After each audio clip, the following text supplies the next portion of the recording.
Hello and good day.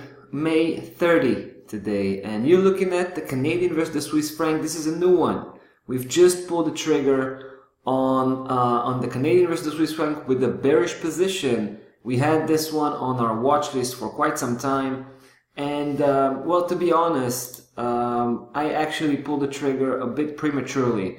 The original trigger was supposed to be a monthly close. Take a look at this monthly chart right now. I mean, this is one of the most unique trading ranges that you can find all across the foreign exchange market. It's very tight from a monthly perspective, right? And it's very long. Take a look. You can track this one back all the way to the beginning of 2015. Now, price just, it just spiked the upper part. So the original trigger was to wait until the end of this month, make sure that price closed below, take a look at this level, 77.24, right? On the monthly chart. So, and that's just 2 days from now.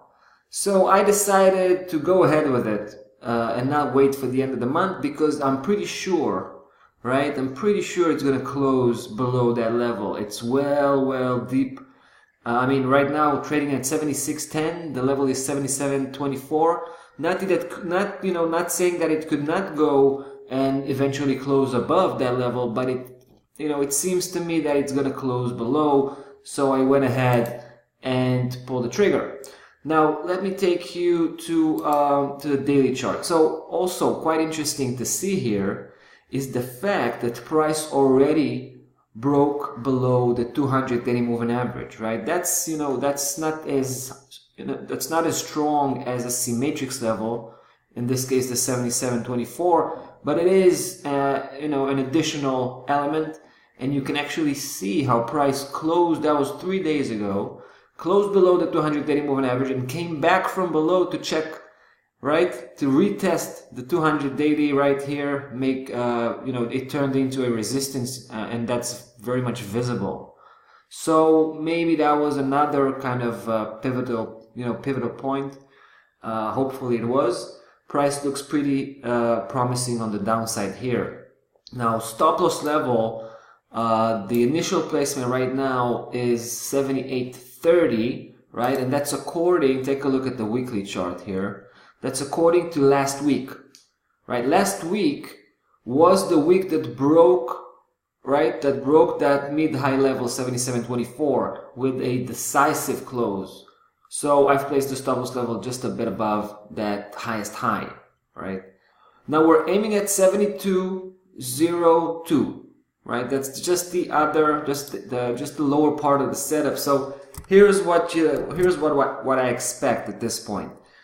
I think what happened here, and I completely flipped over with my my analysis here, and that's mostly because of the reaction we had here on that 77.24. That made me to shift my my outlook.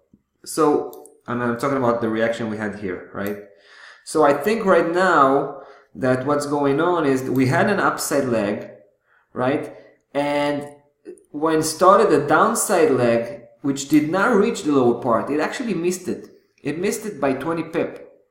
And I showed you that in a previous video. So it missed that. I think it went from this point, it just went for an upside correction.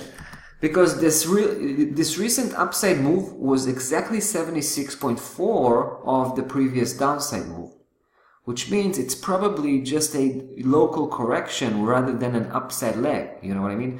So I think we're still missing another downside segment which will complete this complex three-part move, which will be just one leg at the end of it, right? So that's how I feel at the moment, but it should be really interesting to follow up on this one, and that's what we'll do. So in the meantime, we'll say goodbye and we'll see you in the next video.